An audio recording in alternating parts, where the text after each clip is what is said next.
بسم اللہ الرحمن الرحیم۔ السلام علیکم ناظرین، میں ہوں عام شہری عارف حمید بھٹی، آج لاہور سے مختلف اور اہم ترین خبروں کے ساتھ۔ ناظرین، پاکستان کی سیاست اس وقت انتقام کی آگ میں جل رہی ہے۔ موجودہ حکومت عمران خان کی بڑھتی ہوئی مقبولیت کو، آگ کو پیٹرول سے بجھانے کی کوشش کر رہی ہے۔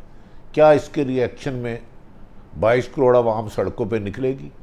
کیا موجودہ حکومت اپنی انتقامی کارروائیوں پوری کر پائے گی؟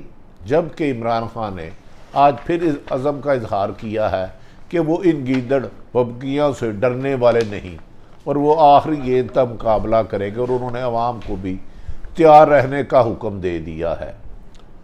تاہم آج الیکشن کمیشن نے پی ٹی آئی کے رہنماؤں کو الیکشن کمیشن دفتر کے باہر احتجاج کرنے کی اجازت نہ دے کر پرامن احتجاج کو جمہوریت میں ممنوع قرار دے دیا۔ کیا یہ روش کل حکمران جب اپوزیشن میں ہوں گے، جب ان پر اس قسم کی پابندیاں لگائے گی تو ان کا احتجاج جائز ہوگا؟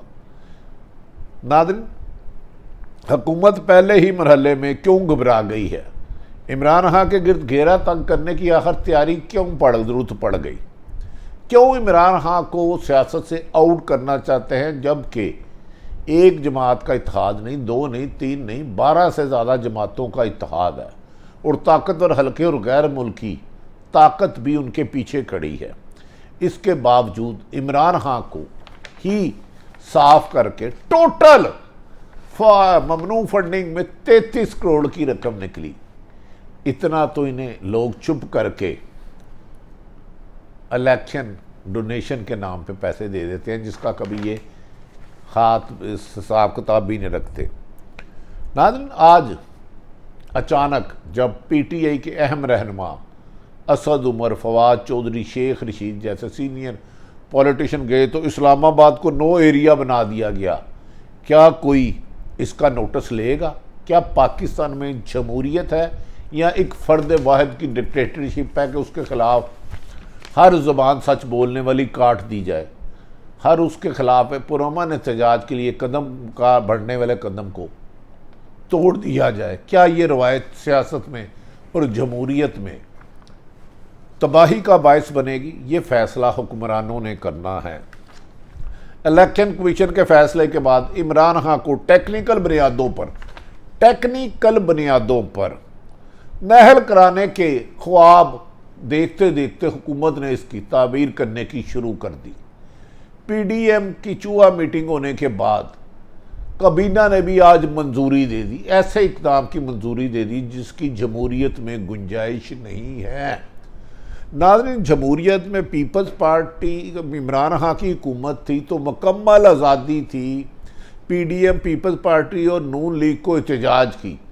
سینکڑوں جلسے کیے گئے، جلوس نکالے گئے، احتجاج کیے گئے، لیکن رکاوٹ نہیں ڈالی گئی۔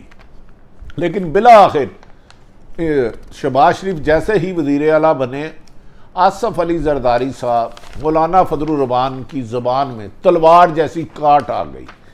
عمران خان کو اسرائیل اور روسی اور بھارتی ایجنٹ قرار دینا شروع کر دیا۔ پاکستان میں عجیب روایت ہے، اختلاف رائے کو دشمنی بنا دی جاتی ہے۔ کیا آنے والے دنوں میں اگر عوام لاکھوں کی صورت میں آتی ہے تو حکومت ان پر 25 مئی والے وار یعنی کہ لاٹھی چارج، شیلنگ، چادر چارج والی عورتوں مردوں پر کریں گے، حملہ آور ہوں گے؟ کیا اس سے کوئی تیسری طاقت کا راستہ ہموار کیا جا رہا ہے، یا موجودہ شہباز شریف، نواز شریف، مریم نواز، مولانا فضل الرحمان اور آصف علی زرداری نواز شریف اپنے آپ نے کیس ختم کرانے کے لیے بار بار نیب کی ترامیم کر کے جمہوریت کو خاتمے کی وجہ تو نہیں بنیں گے؟ ان کا انتقام بتا رہا ہے کہ ملک اس طرح اس صورتحال میں نہیں چل سکتا۔ ناظرین، اسی وجہ سے حکومت کے آمرانہ رویے کا اندازہ آپ اس بات سے لگائیں، وفاقی کابینہ نے آج سپریم کورٹ میں پی ٹی آئی کو ختم کرنے کے لیے ڈکلریشن دائر کرنے کا فیصلہ کیا ہے۔ پیپلز پارٹی نے، نون لیگ نے پی ٹی ایم کو ختم کرنے کے لیے جماعت بندی ڈکلریشن کیا ہے۔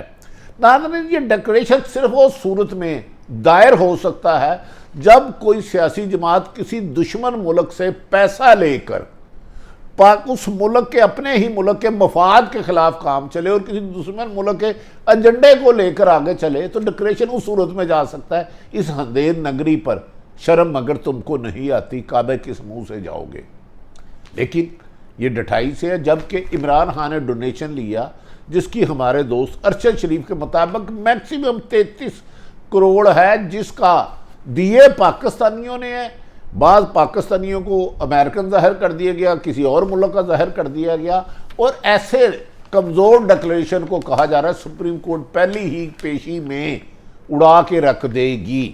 لیکن حکومت طاقت کے نشے میں آخری حدیں کراس کرنا چاہتی ہے، نہ صرف ڈکلیریشن بھیجنے کی تیاری کی جا رہی ہے، دوسری طرف اس کے علاوہ ایف آئی اے کو بھی، ایف آئی اے فیڈرل انویسٹیگیشن ایجنسی جس میں خود شہباز شریف، حمزہ شہباز کے 24 ارب روپے مبینہ منی لانڈرنگ کے کیس چل رہے ہیں، انہیں عمران خان کے خلاف حرکت میں لانے کا فیصلہ کر لیا، اور کہا جا رہا ہے بہت جلد ایف آئی اے عمران خان کو نوٹس کے ذریعے بلا کر ممنوع فنڈنگ کیس میں پوچھ گچھ کرے گی۔ کیا حکومت کے خواص کھو بیٹھے ہیں؟ کیا ان کے ذہنوں پر صرف عمران خان کا روکنا ہی مقصد ہے، جبکہ ملک میں معاشی صورتحال سنبھل نہیں رہی؟ لوڈ شیڈنگ بڑھتی جا رہی ہے، بلوچستان میں سیلاب ہے، پاکستان میں مہنگائی کا طوفان ہے، لیکن حکومت ایک ہی کام کر رہی ہے کہ عمران خان کو سیاست سے آؤٹ کیا جائے، ایسا نہ ہو کہ عوام انہیں ہی آؤٹ کر دے۔ آج کابینہ کے اجلاس میں سنا تھا کہ کابینہ کے عوام کی فلاح و بہبود کے لیے فیصلے ہوتے ہیں، تعلیم کے لیے ہوتے ہیں فراہمی کے لیے، صحت کی، انصاف کی فراہمی کے لیے، روزگار کی فراہمی کے لیے، پر تیسرا فیصلہ کابینہ نے اور ایک مارکا مارا۔ کابینہ نے عمران خان کا نام E C L exit control list میں شامل کرنے کا فیصلہ کر لیا ہے، اور اس سلسلے میں مزید غور کریں گے، اور اس وقت آج اعلان کرنے کی بجائے کا آئندہ غور کریں گے۔ ای سی ایل ہوتا ہے کسی آدمی پر جس پر سنگین مقدمات میں کیس چلتے ہوں اور خدشہ ہو وہ ملک سے فرار ہو جائے گا اور واپس نہیں آئے گا، جبکہ عمران خان 3.5 ماہ سے حکومت گئی ہے، اس ملک میں جلسے جلوس کر رہے ہیں اور عوام میں مکس ہو رہے ہیں۔ حکومت عمران خان کو میدان سے باہر نکالنا چاہتی کیوں ہے؟ کیا چاہتی ہے کہ جو 40 سال سے پیپلز پارٹی اور نون لیگ کی باریاں لکھی تھی اور مولانا فضل الرحمان کو بار بار کشمیر کمیٹی کا مزہ چکھ چکا تھے، اس رکاوٹ کو دور کرنے کے لیے تیسری جماعت کیوں آ گئی؟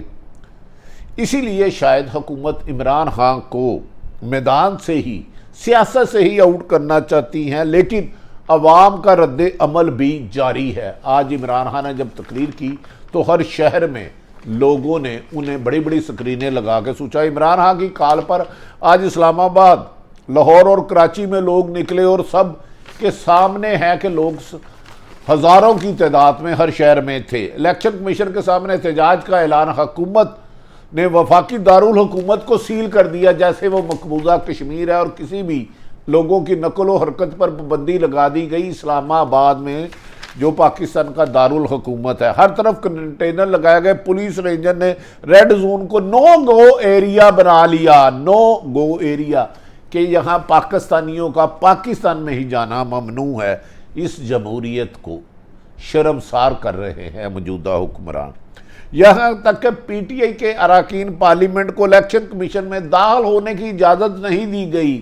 او بھائی، الیکشن کمیشن انڈین ایمبیسی نہیں ہے، خدا کے لیے کچھ تو رحم کرو۔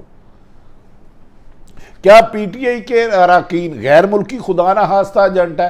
کیا الیکشن کمیشن میں گھس کر انہوں نے کوئی حملہ آور کرنا تھا؟ جبکہ حملہ آور تو آپ سے روکے نہیں جاتے۔ یہ سوال ضرور ہے کہ خطرہ کیا تھا ان کو کہ پی ٹی آئی کے سینئر لیڈرشپ اگر الیکشن کمیشن میں چلے جاتی۔ مریم نواز بھول گئی کہ انہوں نے بھی اسی الیکشن کمیشن کے باہر احتجاج کیا تھا، اور انہیں مکمل پی ٹی آئی نے سیکورٹی فراہم کی تھی۔ ابھی چند دن پہلے ہی پی ڈی ایم کے رہنما خود بھی چیف الیکشن کمیشن سے ملاقات کر کے اندر پیسٹریاں پیٹنگ کھا کے ہیں، کھابے کھا کے ہیں، چائے پی کے ہیں، لیکن پی ٹی اے کی قیادت کو لیے وہ دروازے بند کر دیے گئے۔ کیا یہ دروازے بند کرنے، جمہوریت کی دروازے بند کر؟ دوسری جانب عمران خان پر پابندیاں اور رکاوٹوں سے پیچھے ہٹنے والے نہیں ہیں۔ عمران خان نے اعلان کیا ہے یہ موجودہ پابندیاں، تشدد، گرفتاریاں، میری قتل کی سازش مجھے میرے مقصد سے پیچھے نہیں ہٹا سکتی، اور میں ملک کی حقیقی آزادی کے لیے جدوجہد جاری کروں گا۔ اور عوام کو بھی انہوں نے اس جدوجہد کے لیے ایک مکمل طریق چلانے کے لیے تیار رہنے کا مطالبہ کیا ہے۔ احتجاج پر پابندی کے باوجود انہوں نے اسلام آباد کے F9 پارک میں شہریوں کو جمع کیا اور عمران خان نے لوگوں کو بتایا کہ الیکشن کمیشن نے کس طرح پی ڈی ایم کو سہولت کار کا کام کیا ہے، ان کے ٹاؤٹ کا کام کیا ہے۔ اوورسیز پاکستانیوں کو غیر ملکی قرار دے دیا گیا، جو پاکستان کے لیے ریڑھ کی ہڈی ہے۔ اوورسیز پاکستانی جو باہر سے پاکستان میں پیسے بھیجتے ہیں اور پاکستان کی اکانومی چل رہی ہے، انہیں ہی غیر ملکی قرار دے دیا گیا۔ اکاؤنٹس کے سرٹیفکیٹ کو، صرف سرٹیفکیٹ کو خلفیہ بیان کیا جا رہا، خلفیہ بیان قرار دے دیا، اور اس کے لیے آج مریم اورنگزیب نے کہا کہ یہ خلفیہ بیان ہے، اور انہوں نے اپنی بڑی پرزور گولہ باری کی اپنی پریس کانفرنس میں، اور خاصی بڑی چارج شیٹ تیار کی عمران خان پر، جس کو پر مریم اورنگزیب کی چارج شیٹ پر فواد چودھری نے کہا کہ جو ساری عمر خود کرپشن کی دلدل میں پھنسے رہے، کس منہ سے آج عمران خان پر تنقید کر رہے ہیں۔ ناظرین، 2012 میں جمع ہونے والا فنڈز پر 2017 کا قانون اطلاق کر دیا گیا، جو اس وقت قانون نہیں تھا، 17 میں لا دیا گیا۔ فیصلے میں عارف نقوی کو فراڈ میں ملوث قرار دیا گیا، حالانکہ اس کے خلاف تو فرد جرم بھی اس وقت عائد نہیں تھی، اس کا وجود ہی نہیں تھا کسی کرمنل ریکارڈ کا۔ عمران خان کا اصل ٹارگٹ پر الیکشن سے پہلے چیف الیکشن کمیشن کو عہدے سے ہٹانا ہے، جس کے لیے وفاقی سیاسی جنگ لڑنے کے لیے تیار ہے، جبکہ موجودہ حکومت الیکشن سے فرار اور عمران خان کو اپنے راستے سے ہٹانے کے لیے ظلم، جبر، سختی اور احتجاج کو طاقت سے کچلنے کی بھرپور کوشش کر رہی ہے۔ آنے والا اگست کا مہینہ یا تو حکومت کی اکیلی ڈکٹیٹرشپ اور جمہوریت کو دفن کرنے کی ناکام ہوگی، یا عمران خان کے خلاف پیچھے دیوار سے لگائیں گے، جبکہ لاکھوں لوگ عمران خان کے پیچھے سڑکوں پر آنے کے لیے 24 گھنٹے تیار رہتے ہیں۔ لگتا ہے کہ حکومت کی تمام طاقت استعمال کرنے کے باوجود بھی الیکشن کروانے کے علاوہ اور کوئی حل نہیں رہے گا۔ اسی میں ملک جمہوریت کی اور ملک کی بہتری ہے۔ ساری صورتحال آپ تک رکھی، فیصلہ کریں پاکستان میں کیا ہونا چاہیے۔ اوورسیز کو خدا کے لیے غیر ملکی نہ قرار دیں، انہی کی وجہ سے آج پاکستان چل رہا ہے۔ پاکستان زندہ باد۔